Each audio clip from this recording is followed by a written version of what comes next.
যে মানুষটার কথা না বলাতে আপনি কষ্ট পাচ্ছেন, খোঁজ নিয়ে দেখেন সেই মানুষটা অন্যদের সাথে ঠিকই কথা বলছে। আপনি যেই মানুষটাকে মেসেজ দিয়ে অপেক্ষা করছেন সে আপনার মেসেজের রিপ্লাই দিবে, একটু খোঁজ নিয়ে দেখেন সেই মানুষটা অন্য মানুষদের মেসেজের রিপ্লাই খুব দ্রুত দিচ্ছে।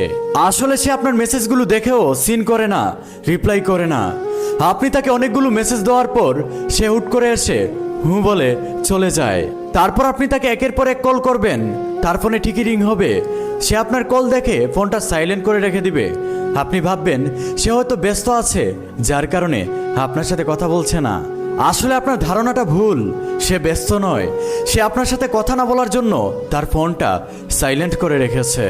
আপনি যেই মানুষটার সাথে সবসময় হিসাব করে কথা বলেন যে মানুষটা আমার কথায় কষ্ট পাবে কিনা, কিন্তু সেই মানুষটাই আপনাকে কষ্ট দিয়ে কথা বলে।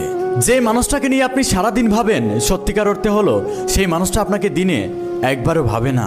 আসলে ভালোবাসা জিনিসটা বড়ই আজব। যে ভালোবাসা পায় সে ভালোবাসার সঠিক মূল্য দিতে পারে না, আর যে ভালোবাসা পায় না সে পাগলের মতো ঘুরে ভালোবাসা পাওয়ার জন্য।